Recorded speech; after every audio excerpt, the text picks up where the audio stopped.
혼인 생활 동안 모은 재산을 어떻게 나눌 거죠? 친정이나 아니면 친구들한테 빌리거나 해가지고 너가 알아서 살아라.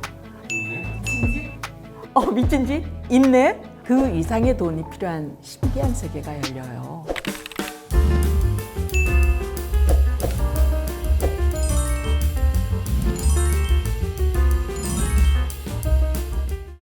안녕하세요. 변호사 이명숙입니다. 현재 연애 중인 사람 손? 이미 결혼한 사람? 네. 제가 한 가지 여쭤볼게요. 결혼은 뭐뭐다. 여기 정답이 뭘까요? 뭐라고 생각하세요? 있네. 미친 집? 미친 집? 있네? 사랑, 배려. 배려. 사랑이라고 대답했다면 아직 결혼 안 하셨죠?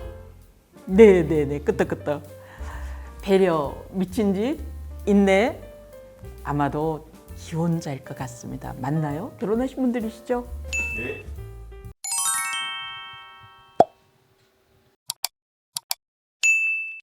그런 얘기 많이 들어보셨죠? 사랑이 밥 먹여주냐? 라고요. 사랑하다 보면 헤어지기 싫죠. 같이 있고 싶어서.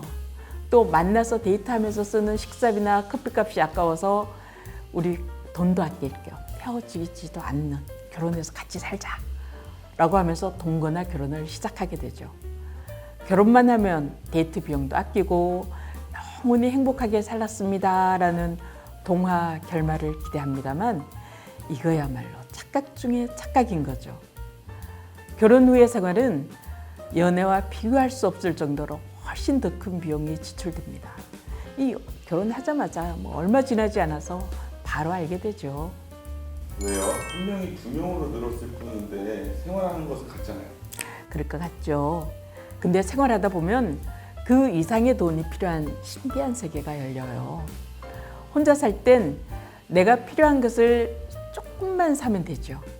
근데 둘이 살면 어때요? 둘이 먹어야 되잖아요. 각자 좋아하는 것 2명 분량으로 사야 되고 남으면 버리는 낭비도 나오게 되죠. 또 결혼하고 살 집이 생기면 월세든 전세든 제방 비용 생기고요. 관리비라는 기본 항목도 생기게 되는 거죠. 게다가 여기 고장나고 저기 고장나고 하다 보면 유지보수 비용도 만만치 않을 거고요. 이렇게 드는 비용 누가 부담하죠? 각자 돈을 버니까. 그러면 관리비 36만 8,500원 나왔다. 각자 돈 벌면 반땡 할 건가요? 아니잖아요.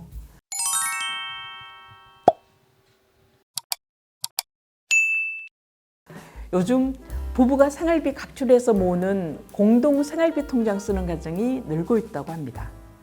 둘일 때는 그럭저럭 생활비 통장에 같이 돈 넣어서 돈 모아서 그 돈 갖고 생활비 쓰면 합리적인 것처럼 보이죠. 그렇지만 아이가 생겨서 가족이 3명, 4명 되고요. 반려동물이라도 입양하게 된다면 결국 생활비는 점점 늘어나게 되는데 이게 자연의 섭리인 거죠.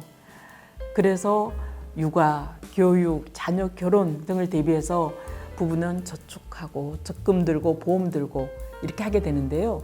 그러면 이게 생활비 통장이랑 달라서 이 돈들 보험비, 또 적금비, 저축비 이거 어떻게 부담할 건가요? 생활비 통장이 끝까지 잘 될 수 있을까요? 처음에는 잘 되지만 쉽지 않더라고요.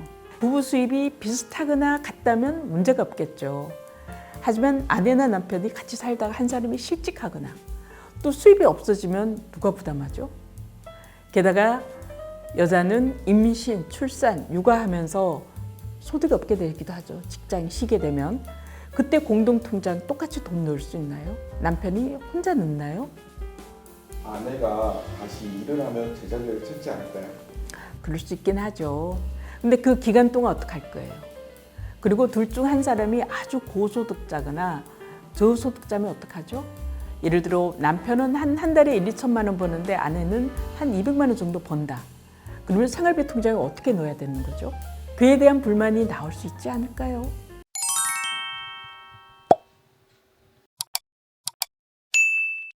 사랑하는데 그까지 돈이 무슨 문제냐고 생각들 할 수 있죠. 지난번에 이야기한 것처럼 사랑이 아니라 사람이 변하기 때문에 문제가 생기는 거죠. 그렇게 생긴 문제로 이혼을 하게 되면 혼인생활 동안 모은 재산을 어떻게 나눌 거죠? 변호사님, 그러면 생활비 통장은 같이 축적했으니까 재산 분할에 속하죠? 아, 그쵸. 생활비 통장도 혼인 기간 동안 모은 돈이니까요. 그 남아있는 돈을 나누면 되는데요. 대부분 많은 돈이 아니기 때문에 이혼하는 동안 그냥 생활비로 사용하는 것 같더라고요. 생활비와 관련되어서 재판까지 간 사례들이 많나요? 많이 있습니다. 생활비를 어떻게 사용했는지 그 방법에 따라서 이혼 사유로 하소연하는 사람들 정말 많은데요. 몇 년 동안 한 푼도 안 주는 사람이 있고요. 또 수입을 한 사람이 관리하면서 그 내역을 상대방에게 전혀 알려주지 않아서 나는 돈을 벌긴 버는데 상대방이 어디에 어떻게 모으는지 전혀 모르는 경우도 있고요. 또 자기 수입이나 재산을 전혀 공개하지 않고 나는 재산 모을게. 당신 돈 갖고 관리비랑 애들 키우는 비용 다 해. 라고 하는 사람도 있는데 불만 생길 수밖에 없는 거죠. 또 간혹 이혼 소송할 때쯤 되면은 내가 왜 너가 밥 먹고 사는 거 내가 부담하냐. 친정이나 아니면 친구들한테 빌리거나 해가지고 와서 너가 알아서 살아라. 나는 너 먹고 사는 것까지 못 주겠다. 라고 하면서 생활비 한 푼 안 주는 분들도 있거든요. 이처럼 생활 비용 때문에 그 갈등 진짜 많은데요. 또 심한 경우는 현금은 한 푼도 안 주고 생활비는 카드만 주는 분이 있어요. 상한을 50만 원으로 아니면 100만 원을 주고서 애들 2명이랑 먹고 살라고 하면 살 수가 없어요. 게다가 카드 쓸 때마다 문자로 알림을 남편이 딱 받아가지고요. 바로 전화 옵니다. 이거 왜 썼냐?